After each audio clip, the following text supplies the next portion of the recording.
What's going on, everybody? This is Lorenzo from the Fire Sports Pod, and I'm here to talk about the MLB trade deadline's biggest winners and losers in my book. I'm going to be going off of ESPN.com, but I'm going to be giving my own takes on who I think the biggest winners and losers of this trade deadline have been so far.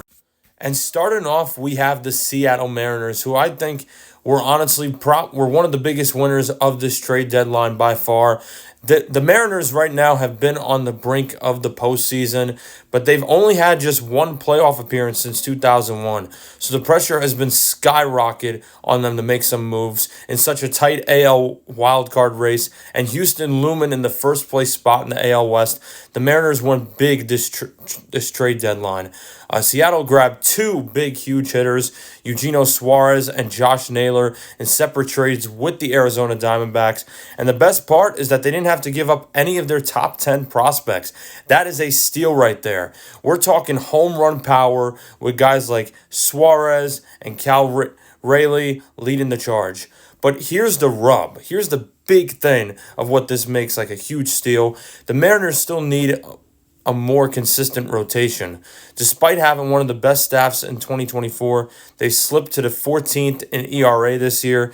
And while they added lefty Caleb Ferguson from the Pirates, they still could use a high leverage setup guy to pair with Andres Munoz. The Mariners are making moves to secure a playoff spot, but with their offense locked in, it's all about that pitching staff. If they can tighten things up, don't be surprised if they make some noise this October. Next team I got is the San Diego Padres, who were supposed to be in a rebuild mode this year, but instead GM AJ Preller shocked everyone by going all in on the 2025 trade deadline. They started with an unexpected trade of top prospect Leo DeVries to the A's for the closer Mason Miller. They had people thinking they were going to start flipping for future stars, but not at all. The Padres just didn't stop there. They also grabbed Ryan O'Hearn and Ramon Laureano from the Orioles, plus Freddie Fermin from the Royals. And just like that, they addressed major holes in left field and catcher. And it's not just the offense.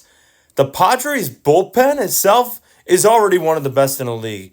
And now with Mason Miller in the fold, they're even deeper. And just imagine facing these guys in October when it's one shutdown reliever after another. So the Padres are still in the hunt for the NL West. And with this upgrade, they're looking to be a legit contender. Will they chase down the Dodgers for the division? It's going to be a huge, wild race. Now I want to talk about the Phillies, who are all in this season. With an aging roster and three starting pitchers in Zach Wheeler, Christopher Sanchez, and Ranger Suarez dominating the entire NL East right now, the Phillies are in full throttle in win mode at this time. But what is their biggest weakness? Their bullpen. Enter Johan Duran from the Twins. He's not only an immediate upgrade at closer, but a long-term solution through 2027. The Phillies gave up their number 4 and number 5 prospects, catcher Eduardo Tait and pitcher Mick Abel, but this was a deal they had to make. Duran's a beast, and with Jose Alvarado coming back from suspension, this move has been critical.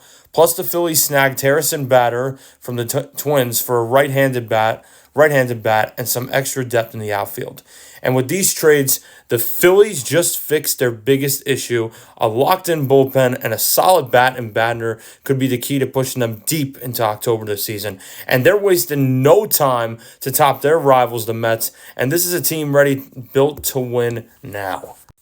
Last team I want to mention on this winner's circle is the Athletics. The A's just pulled off a really shocking trade for this season.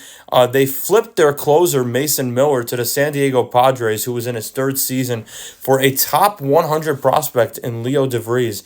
Yeah, you heard that right. A reliever for a potential superstar.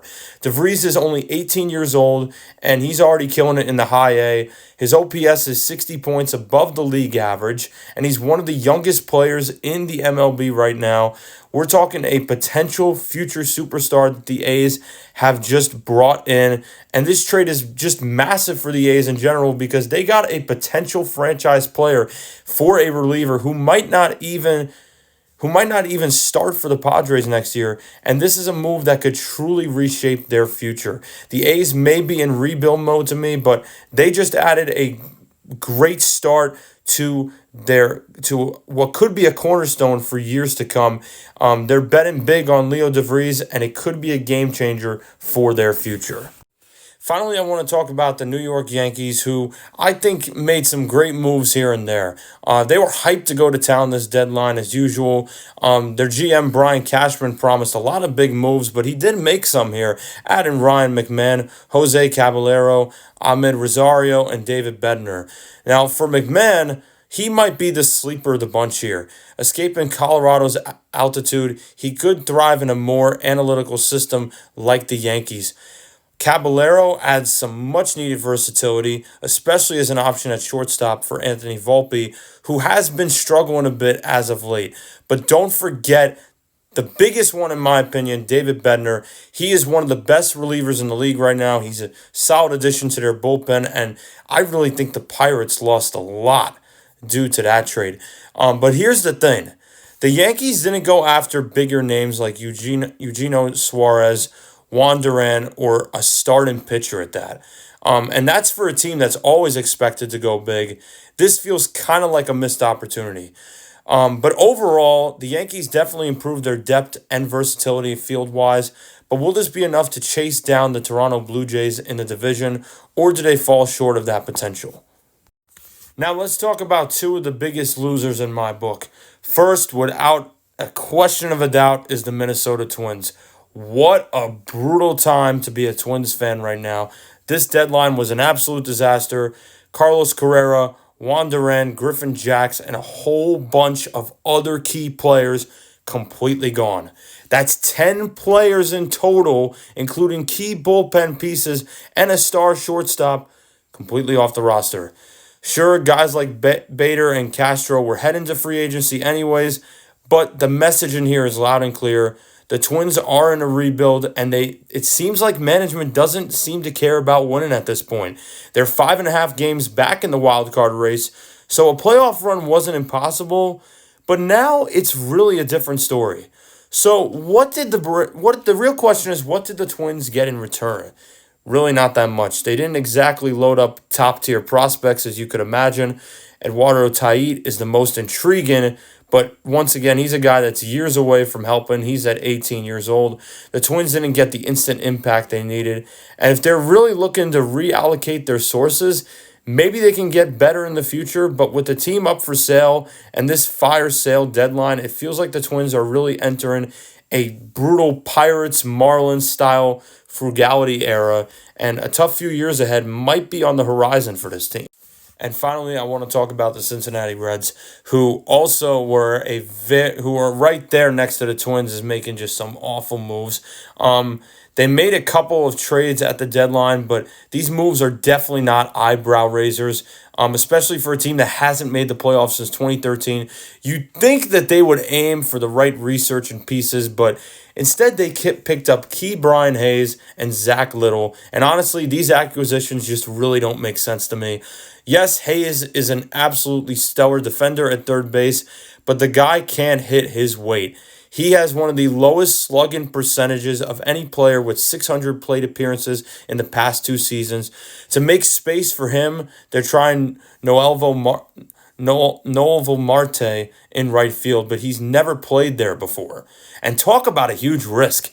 Hayes may give you defense, but if he doesn't hit, he is not a liability for this team. Then there's Zach Little, the Reds rotation, who's been solid. So why add a guy who leads the league in home runs allowed? And that cozy Great American Ballpark? Yeah, that's going to be a problem. Little doesn't seem like an upgrade, and the fact that he's a free agent after this season makes the move even weirder.